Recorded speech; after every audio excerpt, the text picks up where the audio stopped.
Tá legal? Vamos agora para essa segunda parte da nossa aula de controle do movimento voluntário. Nós vamos falar agora sobre núcleos da base e cerebelo. Eu vou tentar ser muito mais direto do que eu fui na primeira parte, onde é que eu acho que eu me estendi demais. Mas vamos concentrar em o que é que cada uma dessas áreas faz e qual é o circuito que essas áreas têm que permite fazer essas ações. Então, essencialmente, o que nós vamos estudar aqui é como é que o núcleo da base faz essa alça de feedback e o cerebelo faz essa alça de feedback com o córtex motor para permitir organizar, programar e executar o movimento. Então, eu vou diferenciar o cerebelo em dois cerebelos, assim, dois circuitos que são muito semelhantes, inclusive. O jeito que o circuito está organizado no cerebelo é muito semelhante. Eles só estão organizados em pedaços ou regiões separadas do cerebelo. Uma delas é o cérebro cerebelo, que é a parte mais lateral do córtex cerebelar, e a outra dela é o espino cerebelo, que está mais no núcleo intermediário e no vermes, que é a parte mais central do cerebelo. Essa parte do cérebro cerebelo, olhando por aqui, fica fácil de ver que ela está relacionada muito ao planejamento, ou à programação do movimento, porque elas são projeções recebendo informações dessas áreas pré-motoras, áreas motoras suplementares, sistemas sensoriais, e retroalimentando o córtex até que o córtex mande essa informação para até que o córtex suplementar e área motora suplementar e córtex pré-motor manda informações para a área primária motora e essa área primária motora mande executar por sua vez o movimento. Então esse aqui seria o cérebro cerebelo. E o gânglios da base está dentro dessa história aqui também, fazendo uma retroalimentação aqui não está desenhado aqui, mas fazendo uma retroalimentação com as áreas motoras. Agora, uma outra coisa interessante é essa outra parte do cerebelo que recebe um monte de informações proprioceptivas, que tem informações sobre o que está acontecendo em tempo real. Então, ele é capaz de ajudar na execução da tarefa de motora, fazendo uma alça aqui, que vocês estão vendo aqui, onde tem o espino cerebelo, córtex motor, espino cerebelo, e aqui sim projeções para várias regiões do córtex motor, que em última instância vão gerar o movimento. Perfeito? Então, eu acho que esse gráfico mostra duas alças de feedback. Uma alça de feedback que está relacionada ao núcleo da base e outra relacionada ao cerebelo. Onde é que essa situação poderia ser dividida em termos de intento e etc? Então, motivacional. Eu quero assinar meu nome, eu quero pegar um copo, eu quero me levantar e ir até o banheiro. Então, assim, essa aqui está relacionada a coisas de muito mais alta ordem, em córtex associativos. Eu tenho que ter uma ideia do meu perispaço, como é que ele está, eu tenho que ter informações auditivas, visuais, táteis e etc. Mas uma vez feito isso, aí é o contexto. Aonde que eu estou, quão grande é o troço que eu quero pegar, quão rápido eu tenho que chegar lá. Eu estou assentado, eu estou em pé, qual é a postura corporal que eu estou nela. Eu vou pegar uma caneta, eu vou pegar um giz, eu vou pegar alguma coisa desse tipo. E esse tipo de correlações são sensoriais e associação sensorial motora. Esse aqui é o pedaço importante que gera essa alça de feedback entre núcleos da base e córtex motor.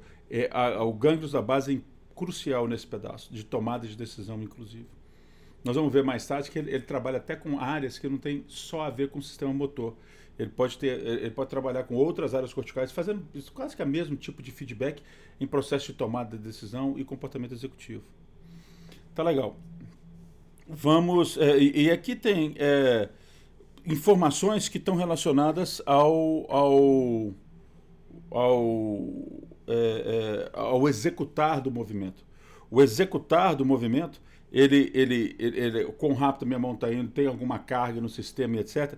E aqui você tem várias informações vestibulares, visuais, sensoriais, informações proprioceptivas que entram pela própria medula espinhal, e esse também está relacionado ao processo cerebelo. Então, como eu disse antes, tem um pedaço que é o córtico, o cérebro cerebelo, que está relacionado a essa alça de feedback do controle motor com o cerebelo, e tem o núcleo da base também fazendo um papel semelhante. Mas eu depois tenho o espino cerebelo, que seria esse aqui. e que ele faz uma alça de feedback controlando ponto a ponto o movimento. E vocês vão ver que eles vão ter consequências um pouco diferentes em termos do tipo de dano que é causado no comportamento quando um ou outro é lesionado. Então vamos começar. Eu queria começar com o núcleo da base. Então, no núcleo da base, esse aqui que vocês estão vendo é o sistema ventricular, tá? Esse aqui está desenhado já aqui dentro, o tálamo, só para você ter uma referência. Então, aqui são os ventrículos laterais, o corno anterior. Aqui estão os ventrículos, a parte superior dos ventrículos laterais. O terceiro ventrículo está escondido aqui entre os dois tálamos. Então, a comissura talâmica está aqui no meio, tem um buraco aqui no meio. Aqui está o aqueduto de Silvius descendo para o quarto ventrículo que está aqui. Então, se você der uma... eu vou começar a rodar essa estrutura, mas se você pegar o núcleo caudado e der uma olhada nele, o núcleo caudado é como se ele estivesse reto aqui e eu entortasse ele. E ele está numa porção mais lateral. Aí, então, ele começa nos lobos temporais, passa por dentro da cápsula interna e depois ele se junta aqui fora com o putamen. Mas esse aqui seria o corpo caudado.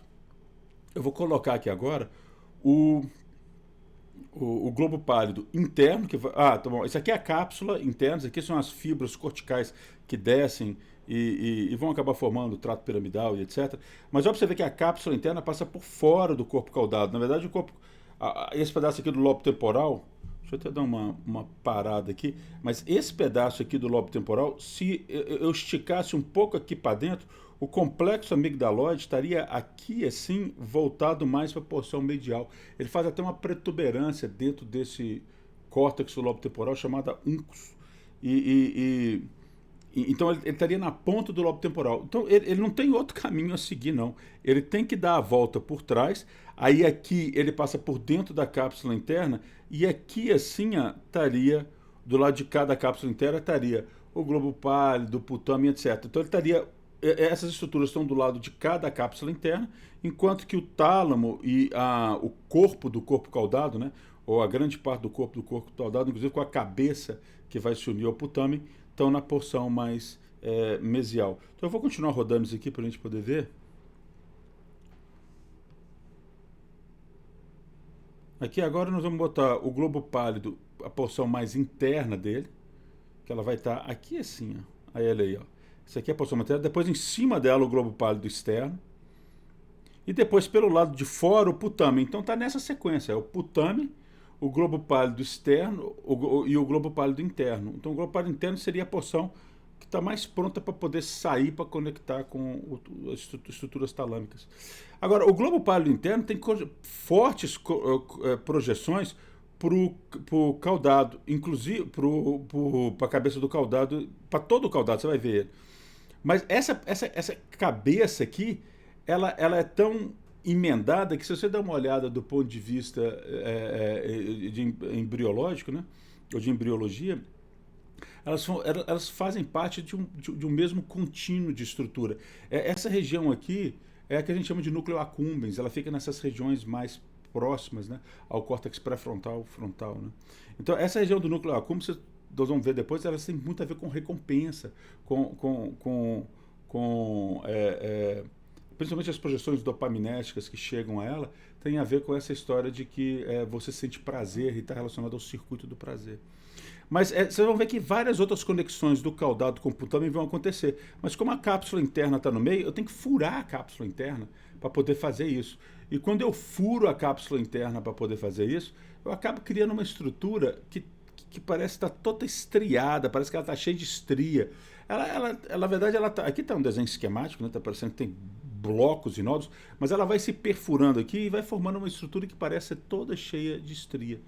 E aqui você consegue ver, então, o tálamo, o caudado, o putamen escondido na parte de dentro, o globo pálido externo e interno.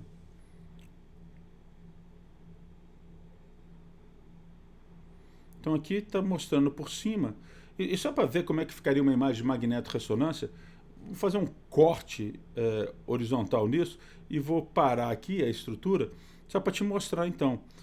Aqui estaria o caudado, que estaria projetando para dentro do putamen, que estaria projetando para dentro do globo pálido externo, interno. Aqui ele iria para o tálamo e subiria de volta para o córtex. Como vocês puderam observar, o caudado, ele praticamente circunda a superfície do córtex por baixo, né? O córtex está aqui por cima, o caudado praticamente faz toda a extensão dela aqui. Então ela é uma área muito interessante para várias projeções corticais entrarem para dentro do caudado, que por sua vez vão furar a cápsula interna, vão para o putame, do putame e aí segue o resto do caminho. Então, uma vez que a gente viu isso anatomicamente, o que eu vou fazer aqui agora é falar quais são os pedaços do circuito, depois eu vou mostrar como é que eles estão conectados em um diagrama esquemático. Então, basicamente eu teria o corpo estriado, que seria o núcleo caudado e o putamen junto. Então, vou mandar aqui, ó. Esse seria o núcleo estriado, ele é dividido pela cápsula interna, e é por isso que ele tem essa ideia da estria, né? E a terminação primária dos axônios deferentes, ou seja, os vários axônios córtico por núcleos da base vão fazer suas terminações aqui. Então essas são as primeiras terminações que vão aparecer na cabeça do caudado e que por sua vez vão furar para dentro do putame. O globo pálido tem duas divisões, externo e interno, e ele é também chamado de pálio estriado, essa região da divisão. E essa é a segunda projeção. Uma vez que ele sai do caudado putame, ele vai para o globo pálido externo. Como vocês viram, é quase que um contínuo isso. E depois, do externo e interno. O interno é a principal saída dele, saída no sentido que é a principal saída dele para o tálamo. É onde que ele vai para o tálamo. E, na verdade, essa saída aqui do tálamo está muito relacionada a essa substância nigra pars reticulata. Mas nós vamos chegar lá. Esse núcleo do putamen e o núcleo do globo pálido, todas as combinações 2A2 desse sistema acabam recebendo nomes diferentes. A gente chama essa combinação aqui de núcleo lentiforme. E no núcleo subtalâmico, esse é o núcleo que fica logo abaixo do tálamo. Eu acho que eu nem mostrei ele naquela figura, mas ele é um núcleo importantíssimo, porque ele fica na parte interna da cápsula interna. Ele fica por lado de cá e ele fica encostado na cápsula interna pela parte medial dela, né? E fica logo abaixo do tálamo. E ele é bem pequeno, mas ele tem um papel importante com lesões nele poderem gerar problemas no núcleo da bala, como balismo e etc. Nós vamos já explicar por quê. A substância nigra, ela dorsalmente ao pedúnculo cerebelar, ela fortes projeções dopaminérgicas, principalmente essa parte compacta, que é a parte mais dorsal. A maioria dessas células são as produtoras de dopamina e elas vão modular fortemente essas informações do corpo estriado que estão se projetando para globo pálido ou para outras áreas. Nós vamos ver já esse circuito. Essa parte reticulada, ela basicamente tem as mesmas funções, com o mesmo tipo de célula, com as mesmas conexões do globo pálido interno. Então, eu diria que a saída do sistema para o tálamo ou vai estar no globo pálido interno ou voltar nessa substância cinzenta pars reticulata. E essa pars reticulata, ela é mais clarinha também, né? Apesar de ser substância negra, né? A parte compacta é a parte realmente mais escura. Aqui estão os núcleos num corte transversal, então se você der uma olhada, o putamen, o globo pálido, segmento externo dele, segmento interno dele, estão quase em sequência. E é aqui que eu estou chamando de saída para vir para cá. O subtalâmico e a substância negra está aqui. Então as partes mais, assim, da substância negra pars reticulata, essas são as partes que basicamente têm a mesma função desse núcleo aqui. E essa da substância pars compacta, essa que são substâncias que tem a ver com dopamina e etc., elas vão ter fortes projeções retrógradas para cá. E aqui está um desenho tridimensional, aqui em cima, né, um desenho tridimensional dessa estrutura. Gente, agora eu vou dar uma olhada no circuito, tá? Então, é muito importante, então, agora ver que isso aqui, esse circuito que eu estou descrevendo, é um circuito que está relacionado ao planejamento do movimento. Então, vamos lá. As conexões dessas camadas 5, né? 5 seriam as camadas das saídas de células piramidais, né? Que vão fazer com o estriado, acabam passando por esse circuito, passando pelo tálamo e voltando para o próprio córtex motor. Tá legal? Para explicar o circuito, eu queria dar uma aulinha rápida sobre circuitos aqui e como é que nós vamos entender isso. E se você entender isso aqui legal, vai ficar muito fácil de entender o resto da nossa aula. Mas a ideia aqui é o seguinte, se eu tenho um circuito que é composto por um neurônio... Opa, desculpa. Por um neurônio excitatório. Opa. Por um neurônio excitatório que conecta com outro excitatório, eu tenho uma projeção que é uma sinapse excitatória com outra sinapse excitatória, mais com mais vai dar mais. Se eu tenho uma sinapse excitatória que passa por uma sinapse inibitória, isso aqui significa que eu estou excitando algo que está inibindo. Então, o resultado final desse circuito é mais com menos, dando menos. Esse circuito aqui é um circuito que está inibindo algo que vai excitar. Então, o resultado final disso é que se eu ativar essa inibição, eu deixo de ativar a excitação, eu inibo o sistema. Então, menos com mais também vai dar menos. E menos com menos, esse inibe uma célula que deixa de ativar e ela deixa de inibir alguma coisa, então ela excita. Então, menos com menos dá mais. Olha, isso aqui está quase que a regra da multiplicação, vocês estão vendo? Ou seja, mais com mais, o resultado final é excitar o que está aqui. Mais com menos é inibir o que está aqui. Menos com mais, inibe o que está aqui. E menos com menos, excita o que está aqui. Essa relação vai ser importante para a gente entender o circuito do núcleo da base. Se você der uma olhada nesse meu circuitinho, vamos fazer uma brincadeira aqui. Então eu teria uma excitação mais com menos, menos. Então até aqui tem menos. Menos com menos, mais. Então aqui excita. Mais com mais, mais com mais, mais com menos, menos. O resultado final desse circuito seria inibição. Se você sacou isso, bater no olho, você já saca esse negócio, quer dizer, tem peso e um monte de outras coisas envolvidas aqui, mas isso aqui é só para dar uma ideia da lógica de como é que um diagrama de bloco de um circuito neural desse vai ser interpretado. E aqui tem um circuito que eu vou deixar para vocês fazerem de para casa, mas um circuito com várias projeções e a situação quando o A está em repouso, quando o A está ativado, e aí ele fala o que vai acontecer com B, o que vai acontecer com C e o que vai acontecer com D. Eu vou deixar vocês pensarem um pouco nisso e ver se vocês chegam à conclusão certa sobre o que está acontecendo em B, em C e em D. Tá legal? Vamos para o circuito. Esse é o modelo do circuito do núcleo da base. E vocês vão ver que eu tenho duas vias básicas aqui. Uma via que eu vou chamar de via direta e outra indireta.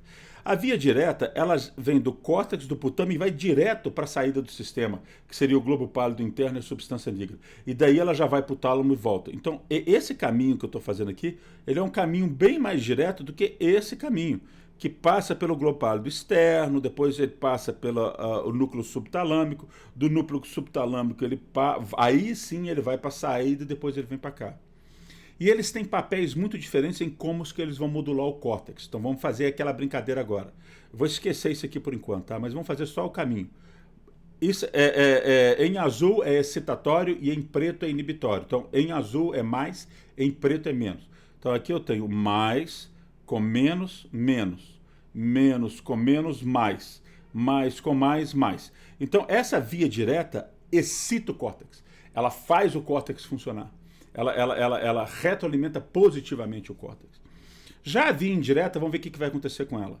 Sai daqui mais. Mais com menos, menos. Menos com menos, mais. Mais com mais, mais. Mais com menos, menos. Menos com mais, menos. Então, essa via indireta inibe o córtex. Ela vai inibir o funcionamento cortical. Então, essa via inibe o córtex, enquanto que essa via excita o córtex. É muito importante você saber que esse negócio está acontecendo em vários níveis e com vários programas motores diferentes. Existem alguns argumentos contra isso que eu vou falar, mas eu vou te dizer que eu pessoalmente não considero esses argumentos fortes o suficiente. Então, e depois eu posso até me explicar por que eu não considero os argumentos contrários a isso que eu vou falar fortes o suficiente.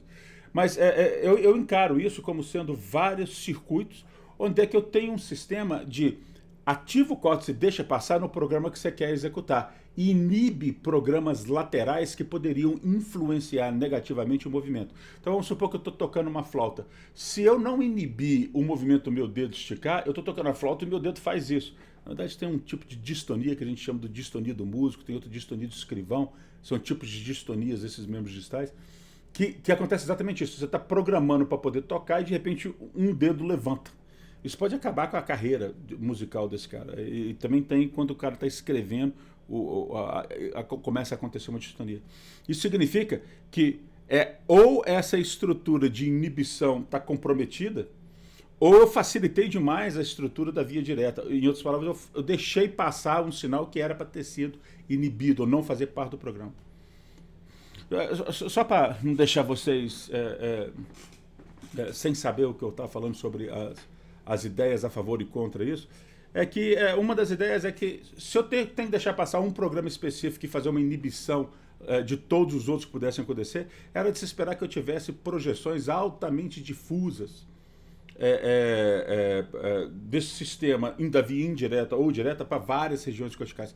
Olha, eu acho que essa é a ideia de por que isso que eu acabei de explicar estava furado, não é boa, não é um bom contra-argumento, porque o que pode estar acontecendo é que esse negócio está fazendo inibições laterais em programas muito específicos ou próximos àquele programa que você está querendo executar. Os outros estão fora da jogada mesmo, os outros não estão fazendo parte desse tipo de processo. Mas aquele que está fazendo parte do tipo de programa que você está querendo executar tem inibições laterais. Tem outros contra-argumentos a essa ideia que são um pouco mais fortes. Mas por que então que a gente mantém esse modelo? Ele explica legal algumas doenças. E eu já vou já mostrar as doenças que ele explica. Mas aqui então, só para colocar... só um segundo. Eu não expliquei esse pedaço aqui, eu devia ter explicado ele. Então está aqui a via direta, que seria uma via que, em última instância, excita o córtex. Vou até botar aqui, ó. Então, o final da história da via direta é de excitação. E o final da história da via direta é de inibição do córtex. Por aquele caminho que a gente explicou. Depois vocês podem retocar aquele pedaço se vocês não entenderam. Mas uma projeção da substância nigra, e olha só, aqui é mais, com menos, menos, com mais, aí ele excita a substância nigra. Na verdade, a substância nigra tem uma ativação basal. E ela tem um efeito dúbio sobre o putamen. Observa que ela tem um efeito inibitório sobre a via indireta e excitatório sobre a via direta. Na verdade, isso acontece por causa de tipos de receptores diferentes. Na verdade, aqui a dopamina vai cair em receptores D1, principalmente, né? Você vai ver que ela vai agir em D1 e D2, no pré e no pós-sináptico, mas aqui ela vai agir principalmente sobre sistemas D1 e aqui ela vai agir principalmente sobre sistemas D2. Então, ela tem um efeito diferente no corpo estriado em como que ela vai modular o corpo estriado. Então, se eu destruir essas projeções dopaminérgicas da substância nigra pars compacta para o estriado, olha o que vai acontecer. Se eu destruísse isso, entenda que eu estou deixando de inibir a via indireta. Logo, eu estou potenciando, aumentando o fluxo de informação pela via indireta. E eu estou deixando de excitar a via direta. Logo, eu estou diminuindo o fluxo de informação pela via direta. Então, é como se eu estivesse prejudicando essa enquanto que eu estou potenciando essa aqui. Se eu destruísse esse núcleo. Logo, tudo vai querer ficar parado. E realmente esse é o quadro que eu vou explicar logo em seguida, que é o quadro do Parkinson, por exemplo. Vamos agora para outro, só para ficar mais rápido. E se eu fizesse uma destruição do núcleo subtalâmico? Olha, se eu tivesse uma destruição do núcleo subtalâmico, eu certamente prejudicaria a via indireta. Porque ela está no caminho da via indireta. Você tem até uma via supra ou hiperdireta aqui, que vai direto para o subtalâmico. Mas eu prejudicaria ela. Logo, quem ganha é a via... Opa, desculpa, seta para o lado errado. Quem ganha é a via direta. A via direta vai ganhar, porque se eu destruir o subtalâmico. Logo, eu vou começar a ter movimentos que eu nem planejei ter. Então, quando eu começo esses movimentos que eu nem planejei ter, eu vou ter balismos, né? Eu vou ter agora retroalimentação positiva no córtex e vou começar a mover membros sem realmente desejar que isso aconteça. Lesões no subtalâmico vão gerar quadros coreicos muito específicos, que a gente chama de quadros de balismo, né? Pode ser hemibalismo, se estiver acontecendo só de um lado. Entenda, esse circuito tem dos dois lados, né? Ele está acontecendo tanto num hemisfério quanto no outro. Tem retroalimentações nos dois hemisférios. Mas se eu fizer lesões na cabeça do caudado e putamen e prejudicar essa via indireta, eu posso facilitar só a via direta e nessa hora eu posso ter quadros onde é que o cara não consegue nem ficar quieto. Nós vamos mostrar isso, mas esse aqui seria o caso da doença de Huntington. Tá legal? Então, eu mostrei tudo nessa figura porque aí eu vou passar mais rápido pelas próximas. Mas aqui está a via nigrostriatal, que eu estava falando que a função é citatória dessas projeções. Então, assim, esse cara aqui está recebendo projeções do subtalâmico, né? Essas projeções do subtalâmico têm um efeito dúbio. Ela tem um efeito de excitar via sistema D1, né? Dopaminérgico D1, essas regiões aqui do putâmen e do caudal do putâmen, do corpo estriado. E ela tem a função de inibir, aqui está inibindo, via receptores D2, a estruturas que estão relacionadas à via indireta. E aí ele potencia a via direta. E isso explica, em parte, por que lesões da substância níquel, né? Quer dizer, aqui estão as projeções, né? Por que esses feixes nigroestriatais dopaminérgicos, quando lesionados, podem gerar casos onde é que eu potencio aquilo que retroalimenta negativamente o córtex e faz o córtex diminuir a atividade, o córtex motor. Bom, eu vou deixar essa figura porque essa figura é exatamente o mesmo desenho daquela que eu acabei de explicar, só que de dois jeitos diferentes, como você vai encontrar em livros diferentes. Então, exercício para vocês, me mostrem o análogo da historinha do mais, menos, e como é que a via direta vai ser excitatória ou inibitória nesse desenho e nesse desenho. Aqui, você está vendo, a substância níquel está só falando sobre a modulação tônica dela, mas nós vimos já que o núcleo subtalâmico vai projetar para cá também, né? Para a substância níquel pars compacta. E a pars reticulata, aqui ele já botou tudo junto, tá vendo? Ele já botou o globo pálido interno e a pars reticulata como sendo um núcleo comum de saída para estruturas talâmicas e corticais. E aqui, obviamente, o tálamo, ele está funcionando como relé, mas é a parte motora dele.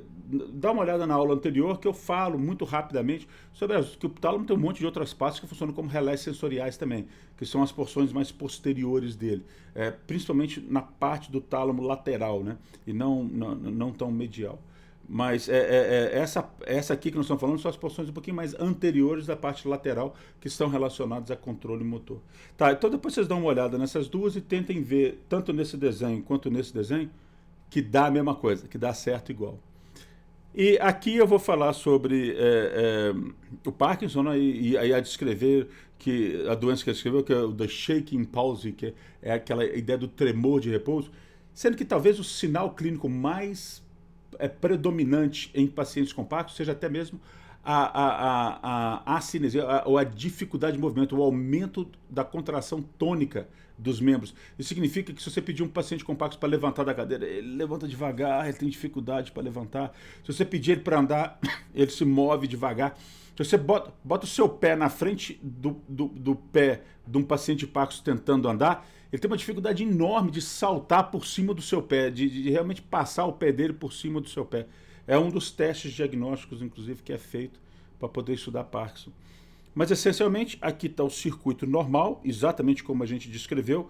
Então, a passagem global externo, interno, indo pelo subtalâmico. Isso aqui é só um outro jeito de ver isso. E eu queria só que vocês vissem que aquilo que eu escrevi como Parkinson acontece quando essas projeções dopaminérgicas deixam da substância pars compacta, deixam de estimular a via direta e passam a hiperestimular a via indireta. E eu vou deixar vocês olharem aqui e ver que o que está acontecendo é justamente isso. E é por isso que essas retroalimentações do tálamo vão fortemente ser pesadas ou ponderadas pela via indireta. E isso causa hipocinesia. Depois vocês dão uma olhada aqui, ó. Isso vai causar esse aumento de tônus, movimentos lentos, os pés ficam arrastando. E a ideia do tremor de repouso. O tremor de repouso se eu peço para mover a mão move razoavelmente bem, porque isso tem a ver com um outro processo de dinâmica, né? Dos sistemas de inibir uma área e excitar outra, e que tem a ver com planejamento de movimento. E um papel importantíssimo do cerebelo durante esse movimento. Então, a parte do espino cerebelo ganha nessa hora e compensa esse problema do tremor. Mas se eu paro a mão e fico quieto, bom, aí agora eu começo a tremer. Então é o que a gente chama de tremor de repouso. E isso acontece basicamente por causa desse tipo de lesão. Aqui nós estamos explicando o balismo, como nós explicamos antes, só que a lesão agora está aqui no subtalâmico. Então esse é o primeiro tipo de balismo. Vocês vão ver que aqui, nesse caso, eu vou favorecer pesadamente a via direta agora. E eu pesando a via direta, eu vou excitar o córtex e aí eu vou ter a dança balística. Na verdade, o quadro coreico, que era mais por causa de lesões aqui na cabeça do caudado putame e estriado, né? Ele era o quadro de Coreia de Huntington, né? Esse aqui tem casos da lesão aqui no subtalâmico e de um quadro de Coreia de Sydenham aqui que podem ser ocasionados até mesmo por um processo, eu não queria chamar de autoimune, porque não é auto, né? Mas se o cara teve uma pericardite, por exemplo, ele pode gerar anticorpos durante essa pericardite que vão acabar lesionando esse núcleo subtalâmico e aí vão gerar isso vai acabar gerando esse quadro de balismo, que seria o chamado de Coreia de Sydenham. E aqui a Coreia de Huntington é quando eu tenho a lesão real do estriado, onde é que eu lesiono muito mais essa passagem de informação da via indireta do que da direta, então eu começo a ter um quadro. Agora, esse quadro da Coreia de Huntington é importante saber que ele é um quadro neurodegenerativo, ou seja, felizmente, né, sei lá, não sei nem como colocar isso, mas felizmente ele acaba levando o paciente a perder a cognição e perder a sua capacidade de até mesmo saber o nível absurdo de sofrimento que ele está nele, mas isso pode demorar um tempo e aí ele efetivamente vai para óbito. Mas o que acontece nesses casos é que o paciente fica com a mão mexendo, né? Ele fica com a mão mexendo e ele segura. Quem já entrevistou, já conversou com algum paciente desse, ele chora, o paciente. Eu tive um caso na minha família que era isso, né? Então, ele chora e falando, parece que eu estou possuído por um demônio. Não sou eu que estou fazendo isso, não sou eu que estou controlando isso. Então, é extremamente complicado. Sabe aqueles casos de balismo? É muito comum um paciente que tem aquele negócio, a mão dele mexe sem ele pensar e ele inicia um movimento para camuflar o movimento involuntário por ativar sistemas de circuito voluntário. Então, naquele caso de balismo, muitas vezes o cara balança a mão assim, aí ele pega o óculos, aí ele sopra o óculos, bota o óculos, aí a mão tá assim, de repente ela mexe de novo, aí ele pega o óculos, sopra o óculos. Então, ele fica tentando camuflar o movimento. Eu vou mostrar alguns casos desses, como se ele tivesse querendo esconder, né, que o movimento se iniciou não por desejo ou participação cognitiva dele. Dá uma olhada nessa figura para vocês poderem ver partes. Esse aqui tem alguns sinais que eu tirei desse canal da Lancet sobre pacientes. Eu só queria mostrar ele rapidamente para vocês, mas esse aqui é um paciente com Parkinson. Vocês podem ver o tremor de repouso, é bem nítido. Existem vários casos onde é que eu nem tenho esse tremor de repouso, então ele acabou de fazer o movimento. Você percebe que quando ele acaba de fazer o movimento, ele fica tranquilo. Se ele fica um tempinho ali, é aí que ele começa a tremer. E ele não consegue executar programas motores. Você pedir ele para fazer isso, ou você pedir ele para fazer movimentos diferentes, você está testando esses sistemas. E você testando esses sistemas, você percebe que o sistema de retroalimentação está furado. E movimentos desse tipo passam a ser impossíveis. Ele demora, ele fica letárgico. Se ele tentar andar e ela botar um pé na frente dele, ele para. Então ele fica muito tônico. Observa esse paciente que algumas vezes ele vai mover a mão sem querer ou mover o pé e ele vai tentar compensar isso gatilhando um movimento voluntário depois. Mas esse aqui é um quadro típico de Huntington, onde é que você tem essa... Era chamado... Esse caso aqui está até bem suave, viu? Em alguns casos a pessoa se move muito mais, muito mais. Mas você vai observar nitidamente que está totalmente... influenciando a marcha dele. Ele tenta corrigir, ele tenta ajeitar a postura, mas você percebe literalmente que as mãos, etc., estão fazendo movimentos que ele não desejaria que fizesse. Era chamado, inclusive, de dança de São Vito, porque era na festa de São Vito, que era do carnaval, né? Que as pessoas dançavam, ficavam loucas, né, dançando, e o tipo de movimento parece esses movimentos desconexos. Isso aqui é um caso de distonia, é um caso onde é igualzinho aquela distonia do escrivão que eu expliquei, ou da distonia do músico, só que aqui é uma distonia cervical. E você observa nitidamente que ele sabe que ele está com essa distonia e ele fala, pô, tem alguém controlando isso. Essa aqui é uma distonia um pouco diferente, que é uma mioclônica. Você percebe que ela está constantemente fazendo mioclonia, né? Isso aqui também é um tipo de manifestação comum em desordens do núcleo da base. E como você tem uma tonia aumentada, vários desses casos aqui são relacionados à potenciação da via indireta. Aqueles outros casos de balismo e etc. são potenciações da via direta. E é por isso que ele acontece. Então aqui você percebe que tem tremor em repouso, tem um monte dessas coisas, né? Então eu vou acelerar aqui Eu vou parar por aqui e vamos agora, só para fazer uma chamada aqui, que os núcleos da base podem contribuir para a cognição, podem contribuir para lesões no córtex, desculpa, para a cognição, para o processo de tomada de decisão, para circuitos do prazer, porque eles não estão só trazendo informação para sistema motor. Essas porções mais anteriores, onde é que a cabeça do caudado se junta com o putamen, não, ali tem fortes projeções de áreas que estão relacionadas a processos de tomada de decisão. Então, só para falar que não é só motor, né? Então, lesões do pré-frontal, ou lesões nessas regiões que estão nessa parte próxima da junção, né? Podem atrapalhar, por exemplo, memória espacial ou tarefas que exigem esse tipo de capacidade nossa de tomar decisões sobre o espaço que nos cerca. Por exemplo, será que se eu entrar lá no meio, eu posso ser atacado por um bicho, mas só tem comida lá no meio. Então, eu vou ter que vencer esse meu medo de ser atacado por alguém por ficar numa área muito exposta, porque eu tenho que comer, eu tenho que pegar a comida que está lá no meio. Então, quando é que eu vou, quando é que eu não vou? Eu estou com fome demais ou eu estou com medo demais? Algumas dessas decisões são fortemente moduladas por esses circuitos estriatais. E essas lesões no caudados, nós acabamos de falar, né? Mas podem causar várias das mesmas deficiências que nós estamos falando dessas estruturas de córtex pré-frontal. Ou seja, o córtex pré-frontal projetando para essas regiões da cabeça do caudado e putamen, fazendo todo esse circuito que nós descrevemos e retroalimentando essas estruturas, que podem não ser motoras, mas podem estar associadas a um tipo de comportamento executivo. Vamos falar sobre o cerebelo agora. Então, agora o cerebelo, nós vamos explicar a ideia da essência do circuito cerebelo. E apesar do espino cerebelo e do cérebro cerebelo sejam diferentes, eu queria dizer uma coisa. O padrão de processamento de sinal do cerebelo é muito, muito, muito conservado. E eu vou mostrar para vocês que o circuito cerebelo vai funcionar como um sistema de comparação, um comparador. Então eu queria que vocês ficassem alertados para isso, mas é como se eu estivesse recebendo informação do que está acontecendo, ou informações do que eu efetivamente deveria estar fazendo, e aquelas informações sobre o planejamento. E se essas duas informações baterem, e o que está acontecendo é o que eu queria, deixa rodar, deixa seguir em frente, deixa a informação efetivamente acontecer.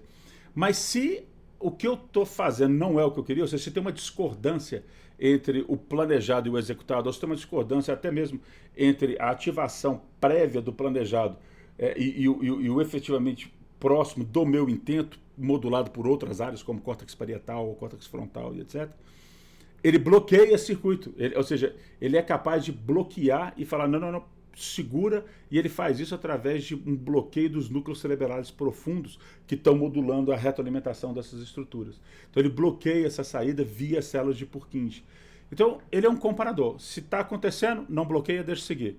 Se está diferente do que eu gostaria, ou se não está batendo o circuito, bloqueia. Isso é semelhante. A ideia de fazer esse processo online, enquanto eu estou fazendo o movimento, para as estruturas proprioceptivas e das contrações do músculo, é realmente um pouco diferente desse processo que está indo do cérebro cerebelo para controle de processamento pré-motor ou área motor suplementar no planejamento do movimento. Mas o tipo de circuito como comparador, semelhante nos dois casos. Então vamos lá. Aqui está só uma divisão do cerebelo anatômico, só para vocês poderem dar uma olhada, essa região do central. Um café aqui. Eu preciso fazer para ficar acordado, senão eu começo a dormir no meio da aula de vocês aqui. Mas aqui está a região do vermes central, uma região intermediária, e depois aqui está a região lateral. Essa aqui que seria do cérebro, cerebelo. Tem regiões até muito específicas aqui. Se você pegar essa região do flóculo nodular aqui, essa região é basicamente trabalhando para o sistema vestibular, e ela está relacionada com o equilíbrio. Eu falo sobre essas projeções para essa região quando eu falo sobre o sistema vestibular. Pô, agora que eu estou vendo que a minha foto, que a minha imagem está cobrindo um pedaço do slide aqui. Paciência. Vamos lá. A única coisa que é importante aqui, vocês notarem aqui, é que existe quase que uma organização tipo homúnculo motor, pelo menos na parte motora, sobre aonde que o cerebelo recebe projeções e projeta de volta. É legal? Então,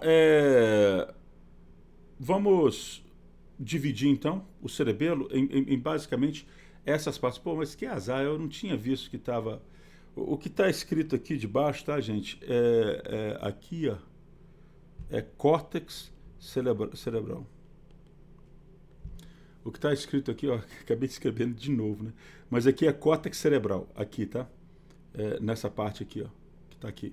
Então, aqui eu tenho projeções, então vamos lá. Órgão vestibular, projeção para floco nodular do cerebelo, núcleos vestibulares e sistema motor. O núcleo vestibular, isso aqui funciona como um núcleo profundo do cerebelo. Eu falo isso na minha aula do sistema vestibular, mas o sistema vestibular lateral, ele recebe projeções diretas da célula de Purkinje. Então, ele funciona como núcleo profundo do cerebelo que está fora do cerebelo. Eu já vou falar sobre o circuito em mais detalhes, mas isso aqui é só para vocês poderem ver que aqui eu tenho a parte do espino cerebelo, isso aqui está dentro do cerebelo, aqui também está dentro do cerebelo, mas aqui tem verme e hemisfério intermediário, recebendo projeções da medula espinhal com sistemas proprioceptivos, etc, e também recebendo informações corticais. Eu vou mostrar como é que isso se propaga ao longo das camadas, mas ele pode projetar para o sistema motor, tanto medial quanto lateral. Nós discutimos isso na primeira parte dessa aula. E esse aqui do cérebro cerebelo, ele modula fortemente o sistema motor lateral, que seria essa do planejamento de processos mais distais. Esse aqui de coisas mais axiais, o controle de processos mais axiais. Tá legal. Vamos tentar descrever o circuito cerebelo. Então aqui tem aqui está falando, né? Aqui, não sei se dá para ver aqui, mas aqui está o núcleo pontino, planejamento, aqui estão as estruturas de tálamo para descer. Mas esse é o circuito do cerebelo. Então deixa eu tentar explicar como é que ele funciona aqui. Essas projeções que vêm através dessas fibras trepadeiras, isso aqui é fibra trepadeira, né? Elas vêm basicamente da oliva inferior.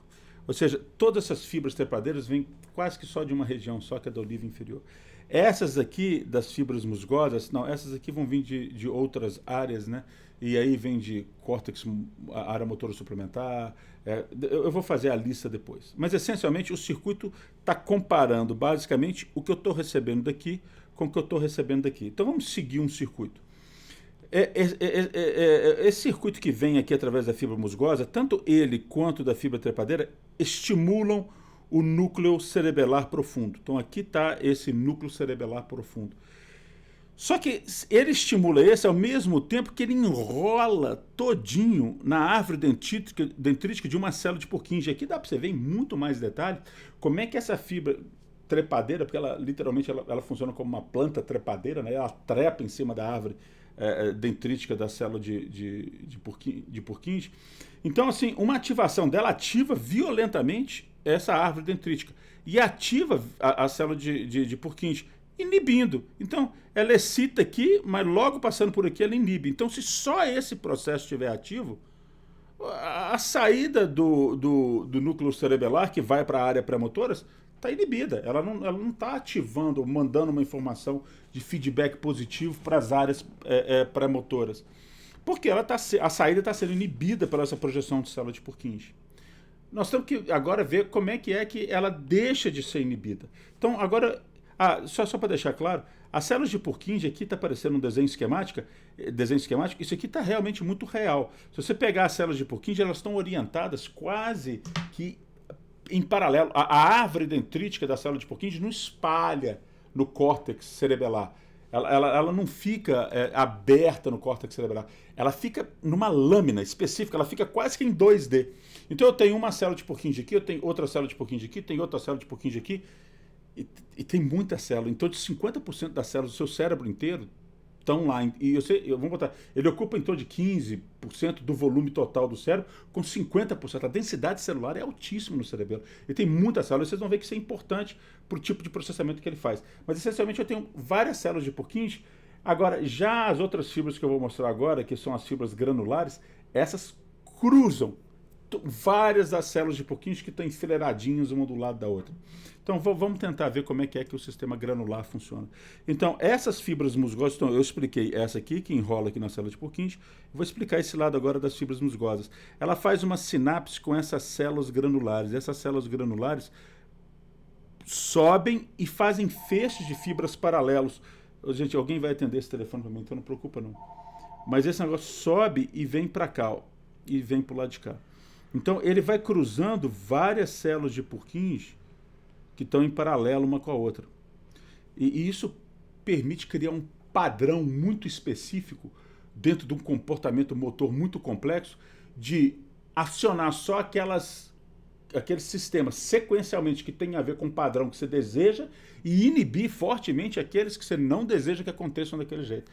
Ou, se o que você planejou acontecer por informações proprioceptivas não está acontecendo igual, inibe essas coisas que não estão acontecendo igual, o que você queria, e permite ir aquilo que você gostaria, que você está de acordo com o seu planejamento.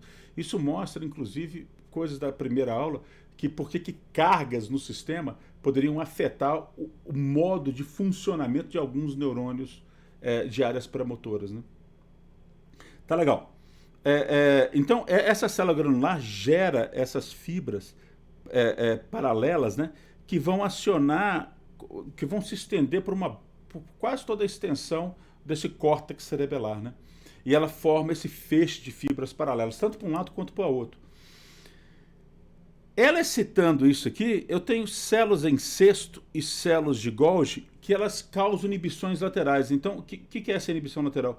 Ou seja, essas células, elas podem excitar essa célula de Purkinje, mas inibir as células que são vizinhas a ela, né?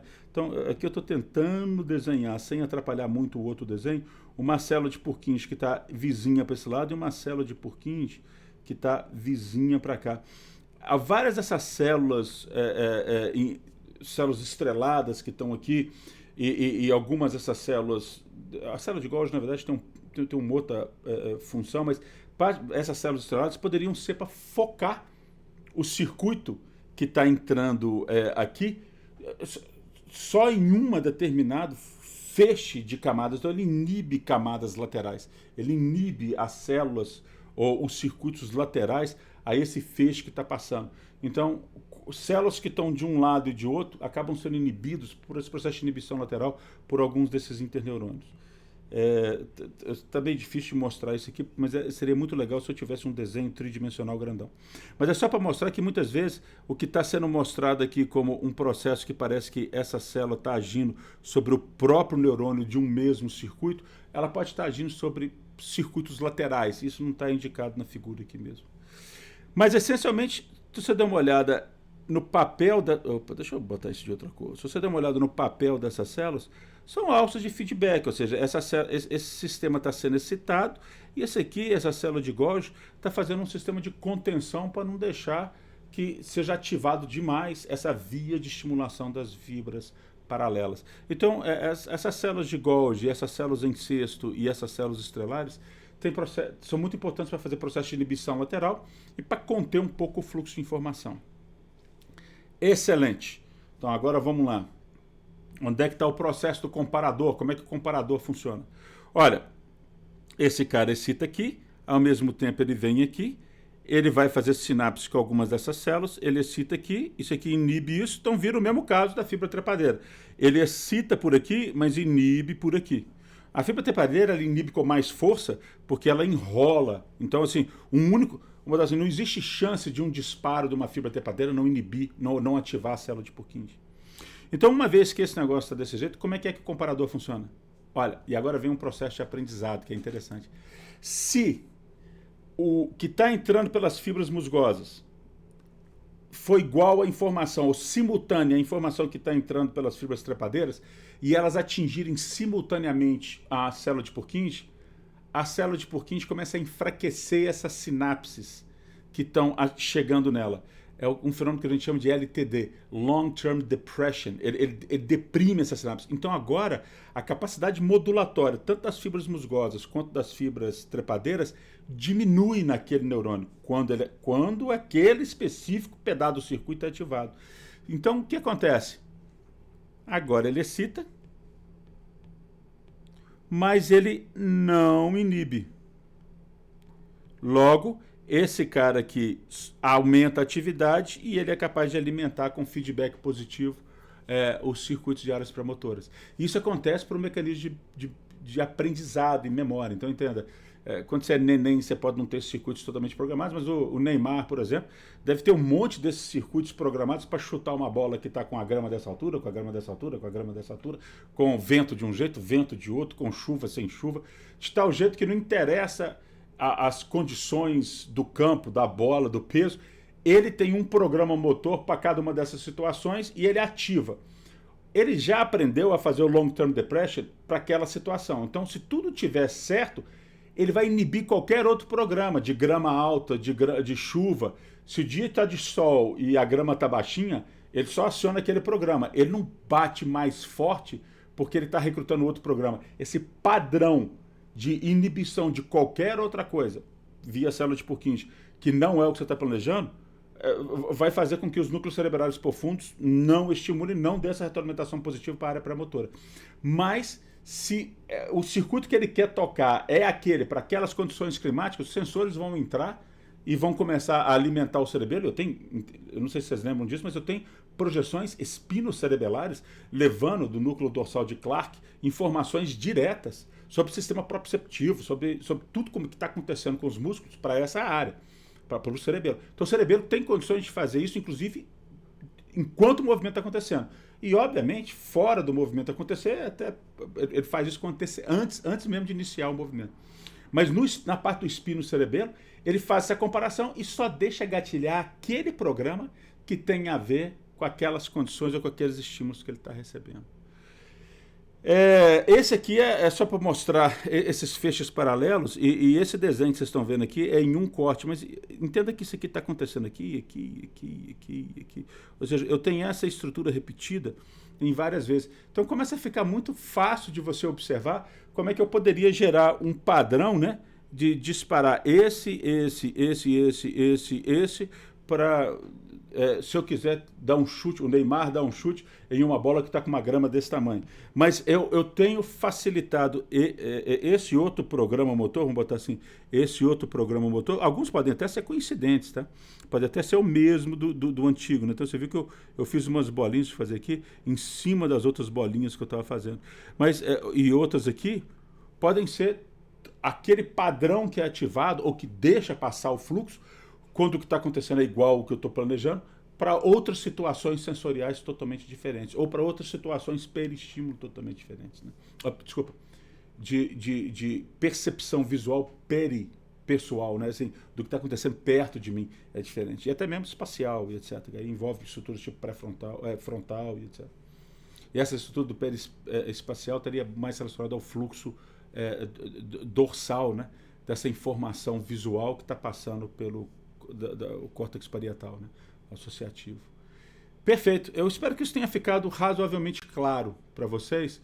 E aqui estão só mostrando os tipos celulares. Eu lamento muito que a minha imagem tenha tampado. Eu poderia até tirar a minha imagem só para vocês poderem ver lá, né, o que está escrito. Eu devia ter feito isso com as anteriores também.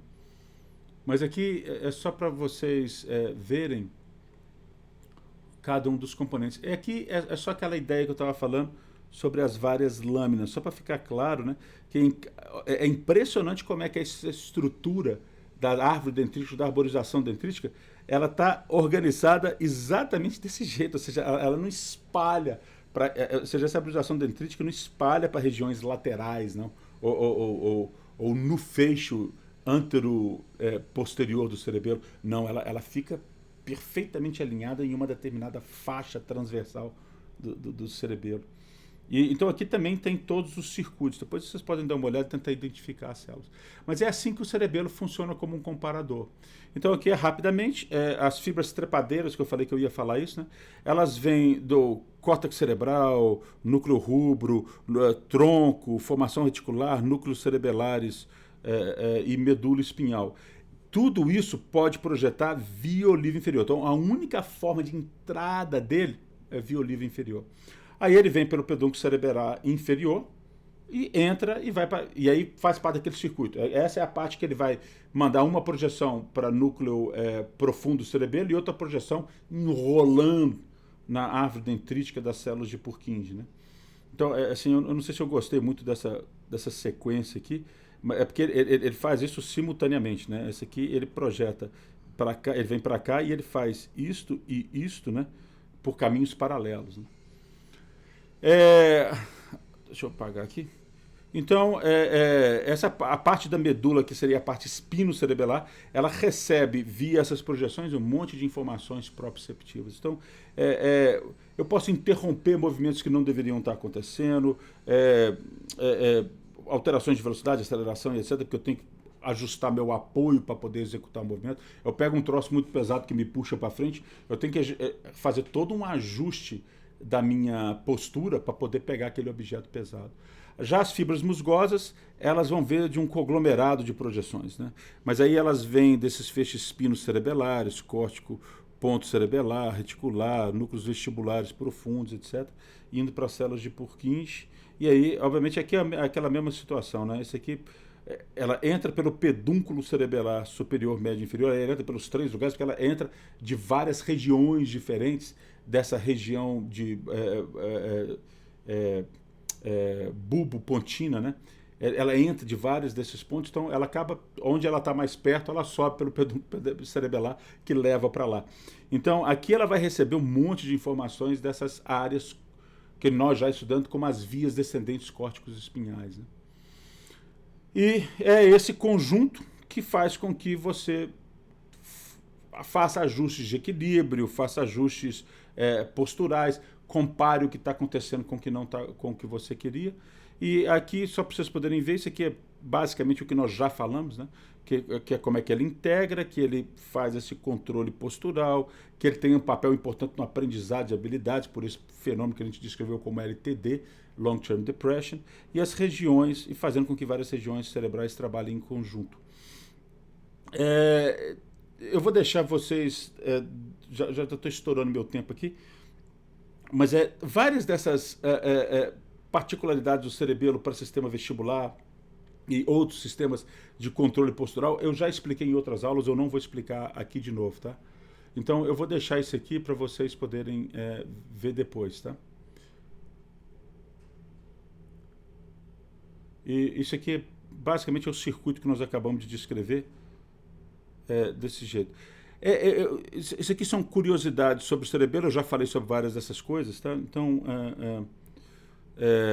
a ideia de que é 10% do peso, mas 50% das células, que está falando sobre alta densidade, em torno de 25%, eu até acho que eu falei 15%, tá? Mas em torno de 25%, um quarto do volume do cérebro.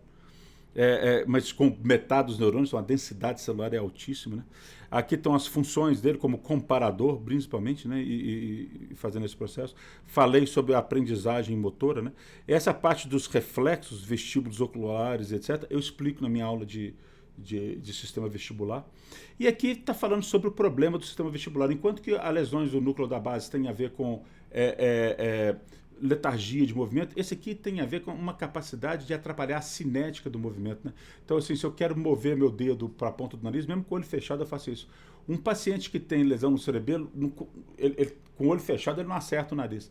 E se ele está com o olho aberto e ele for bem lento, ele vai fazendo correções visuais, e aí essa estrutura das projeções do parietal, ela é capaz de consertar o problema, mas tem que ser lento, tem que fazer bem devagarzinho e ir treinando isso.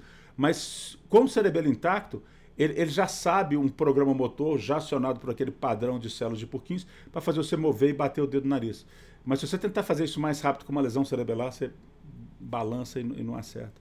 Então aqui está mostrando que você desorganiza o movimento, a estipação unilateral pode causar lesões desse tipo de discinesia, né? Você não consegue mais fazer ações sinergéticas entre conjuntos musculares para fazer um movimento harmônico, então o movimento fica totalmente não harmônico, né? Você teria agora um tremor, que era um tremor de movimento, não é um tremor de repouso.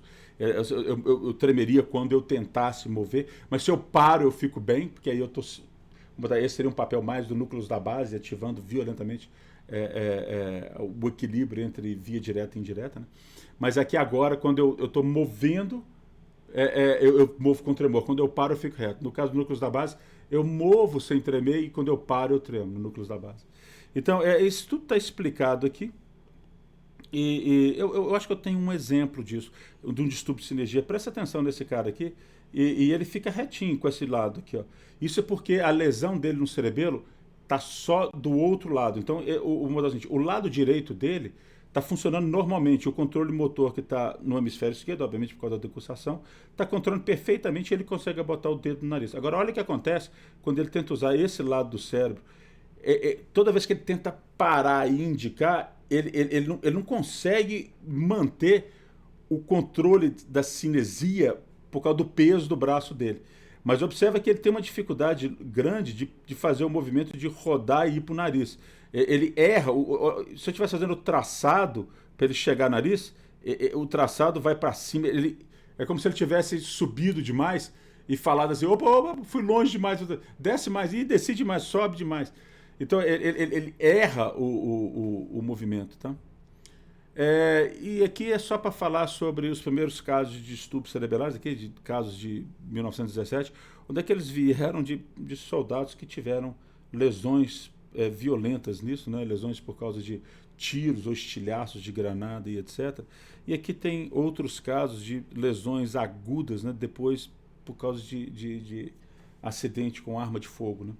E esse aqui ajudou, bom, é lamentável, né? Mas isso acabou ajudando a gente, sempre tem um lado positivo da história, mas ajudou a gente a entender um pouco mais sobre o papel do cerebelo. E a gente aprendeu, assim como no caso do Núcleos da Base, várias coisas sobre o cerebelo por causa de lesões desse tipo. Bom, eu vou fechar minha aula aqui. Novamente, eu acabei gastando mais tempo do que eu queria, mas eu acho que é um assunto complicado, viu? Esse assunto do movimento voluntário, principalmente falando sobre circuitos tão complicados como núcleos da base e cerebelo, é uma coisa que você exige um pouco mais de tempo, até mesmo para repetir a informação mais vezes, para você começar a integrar e cobrir falhas, por exemplo, de explicações que eu dei por ter falado muito rápido, etc. Ô, gente, muito obrigado por ter assistido essa aula aí.